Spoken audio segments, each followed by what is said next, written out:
श्रीमद् भगवद गीता दुनिया के सर्वश्रेष्ठ ग्रंथों में सिरमौर है। यह न केवल सबसे ज्यादा पढ़ी जाती है बल्कि कही और सुनी भी जाती है। आपको शायद यकीन न हो, लेकिन यह सच है कि जीवन के हर पहलू को भगवद गीता से जोड़कर इसकी व्याख्या की जा सकती है। भारत की सनातन संस्कृति में श्रीमद् भगवद गीता न केवल सर्वाधिक पूज्य है बल्कि अनुकरणीय भी है।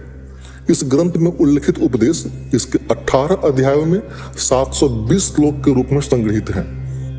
प्रस्तुत है इस महान दार्शनिक ग्रंथ के 10 सबसे लोकप्रिय श्लोक, जिनके चिंतन मनन से न केवल दिव्य प्रेरणा मिलती है बल्कि इन्हें अपनाकर अनेक परेशानियां हल हो जाती हैं और जीवन सुगम हो जाता है। लेकिन आगे बढ़ने से पहले आपसे आग्रह है, इस वीडियो को शुरू से लेकर अंत तक देखें।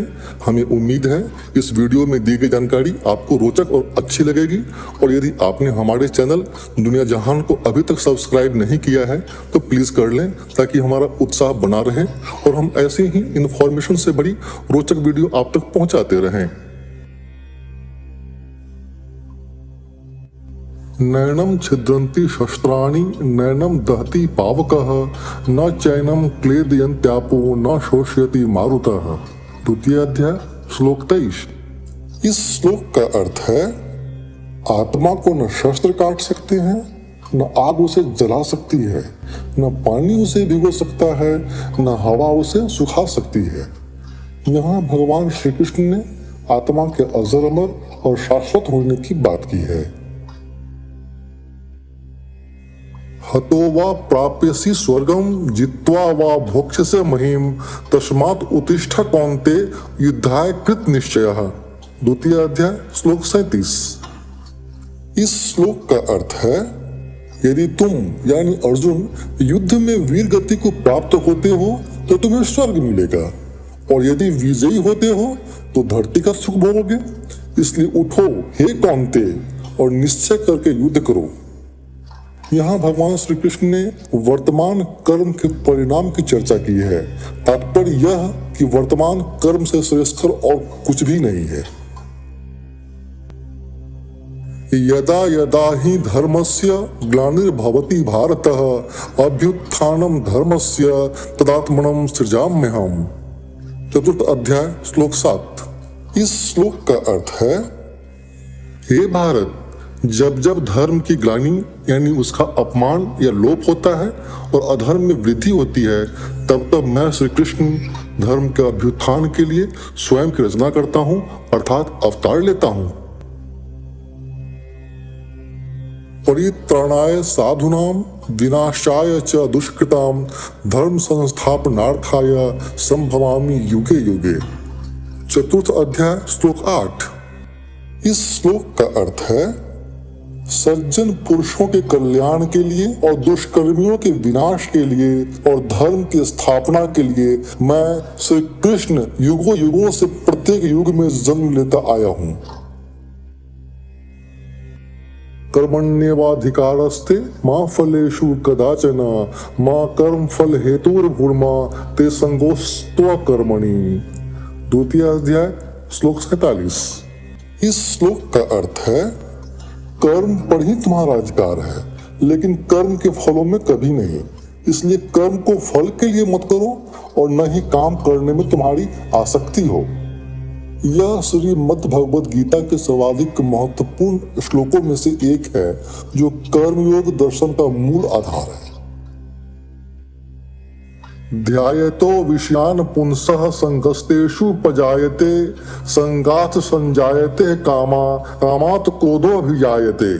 द्वितीय अध्याय श्लोक 62।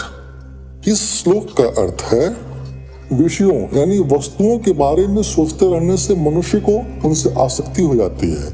इससे उनमें कामना यानी इच्छा पैदा होती है और कामनाओं में विघ्न आने से क्रोध की उत्पत्ति होती है। यहाँ भगवान श्री कृष्ण ने विषय और आसक्ति के दुष्परिणाम के बारे में बताया है। क्रोधात् भवति सम्मोह सम्मोहात् स्मृति विभ्रमः स्मृति भ्रंशात् बुद्धिनाशो बुद्धिनाशात् प्रणश्यति। द्वितीय अध्याय श्लोक 63। इस श्लोक का अर्थ है, क्रोध से मनुष्य की मति मारी जाती है, यानी मूड हो जाती है, जिससे स्मृति भ्रमित हो जाती है। स्मृति भ्रम हो जाने से मनुष्य की बुद्धि नष्ट हो जाती है और बुद्धि का नाश हो जाने पर मनुष्य खुद अपना ही नाश कर बैठता है। यद्यदाचरति श्रेष्ठस्तदेवेत्रो जनः स यत् प्रमाणम कुरुते लोकस्तदनुवर्तते। तृतीय अध्याय श्लोक 21। इस श्लोक का अर्थ है, श्रेष्ठ पुरुष जो आचरण यानी जो काम करते हैं, दूसरे मनुष्य यानी आम इंसान भी वैसा ही आचरण वैसा ही काम करते हैं। श्रेष्ठ पुरुष जो प्रमाण या उदाहरण प्रस्तुत करता है, समस्त मानव समुदाय उसी का अनुसरण करने लग जाते हैं। श्रद्धावान लभते ज्ञानम तत्परः संयतेन्द्रियः ज्ञानम लब्ध्वा परा शांतिम चिरेणाधिगच्छति। चतुर्थ अध्याय श्लोक 39।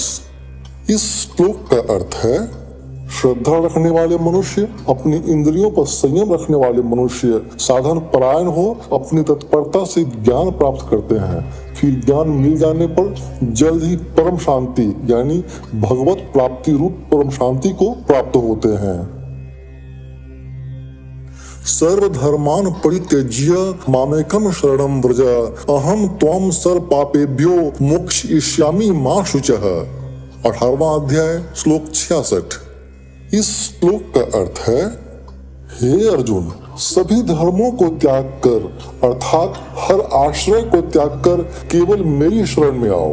मैं श्री कृष्ण तुम्हें सभी पापों से मुक्ति दिला दूंगा, इसलिए शोक मत करो।